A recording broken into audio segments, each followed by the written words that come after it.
大師㗎咁啊，冇錯啦！我哋請嚟咧就喺我身邊嘅黃薇啦小姐同我哋咧就係介紹一下啦，有啲咩飲食可以預防一下呢個脂肪肝嘅。唔該晒你媽嘴。其實咧喺我哋個脂肪肝裡面咧嗰個脂肪係咩嚟㗎？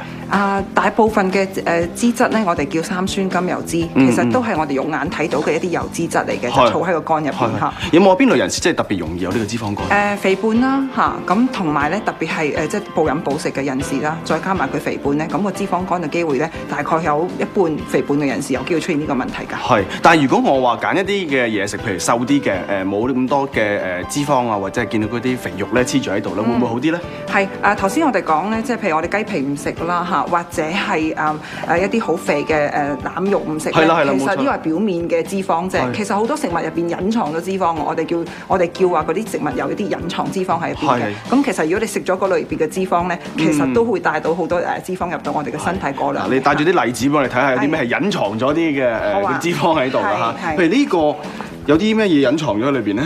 譬如我哋經常食到嘅，譬如午餐肉啦，咁你見到一片好似瘦肉咁樣，肉多嘅，唔係好多油，冇一忽油俾你切到出嚟嘅。但係其實入邊佢隱藏咗好多脂肪，同埋我哋經常食嘅排骨其實非常之多脂肪咧，黐喺肉同埋骨之間嘅，係啦。咁所以咧就比一般嘅瘦肉咧係個高脂好多嘅。咁譬如叉燒啊、豆卜啊咁樣啦嚇，咁嗰個肉肥嘅地方唔會話好大，俾你可以切到佢出嚟嚇。咁但係因為佢撈得好勻稱，吸咗喺入邊咧，所以食咗嘅時候好容易就係其實食緊一啲好肥嘅脂肪。係啦，你話叉燒即係半肥瘦係好食啲，但係你話豆卜我真係唔知原來即係隱藏咗咁多喺裏邊。係冇錯，係。但係呢啲都有喎，嗱喺我面前嘅麵包又係喎。係啦，點解咧？麵包嘅糕點咧，你望落去好似冇肉咁樣，咁就會忽略咗原來咧入邊佢非常之高脂，因為做嘅過程入邊咧需要加好多牛油啊、豬油啊落去咁樣，甚至我哋食嘅蘿蔔糕啊，我哋聽到感覺係蘿蔔就好似蔬菜咁樣，其實佢做嘅過程加到啲臘肉啊，甚至有啲人加啲肥肉落去，令到佢更加彈口、更加香滑嘅。冇錯，咁所以係非常之高脂下嘅。再加埋煎嗰下就可能仲多油添啦。係啦，就更加多油啦，冇錯啦。咁前面呢啲我哋家常餸嚟㗎咯喎，呢啲係啊，家常小餸都好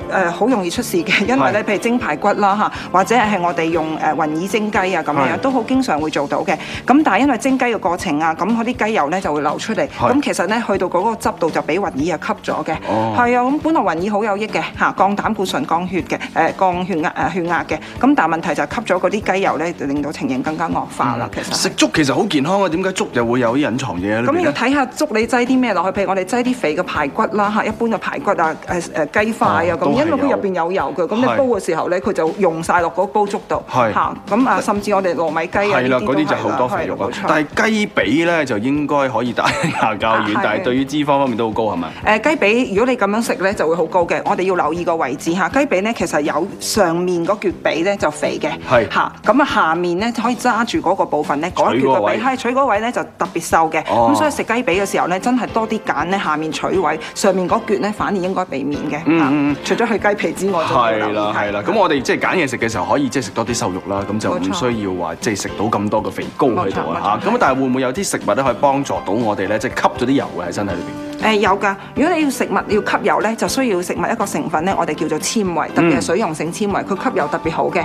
係啦，咁其實除咗菜，我哋一般知道咧好多纖維之外咧，其實仲有好多食物咧個纖維都係隱藏咗喺入邊嘅，好值得咧特別我哋希望唔想吸到咁多脂肪嘅人士食多啲嘅嚇。咁或者我哋都睇下啦，一啲乾貨類嘅，譬如冬菇啦、雲耳啦、雪耳啊或者係紫菜啊咁樣海帶啊呢一類別嘅水溶性纖維都特別高嘅。豆都係喎，豆都係㗎嚇，睇唔出佢唔係一條條渣咁樣，但係原來豆入邊咧無論邊一種豆啦，我哋見到眉豆啊、腰豆啊嚇咁黃豆啊，佢個水溶性纖維都特別高嘅嚇，咁對吸油原來好有幫助嘅。啲麥皮都可能得㗎嗬。係啊，麥皮得㗎嚇，同埋米咧就紅米、糙米咧，因為佢多咗啲纖維嘅組織喺度，咁所以咧食嘅時候其實已經可以幫我哋吸取一啲嘅脂肪㗎啦。甚至係食啲生果啦。冇錯啦，咁呢一類別嘅高纖維食品咧，最好其實咧，如果你特別會食到一啲肥膩嘅餐咧，更加需要食到呢啲，食咗少少，寫咗蘋果先至去食一個比較多脂肪嘅餐，咁都會有幫助嘅。嗱，我知你預備咗啲餐單咧，就係俾啲即係有脂肪肝人士咧係食㗎。咁我哋簡單講下嗰個成分有啲乜嘢好嘛？好啊。嗱，咁我哋會講下一個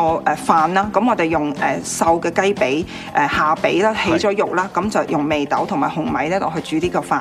咁就呢個餸呢個飯咧就非常之香嘅，同埋非常之高纖維啦。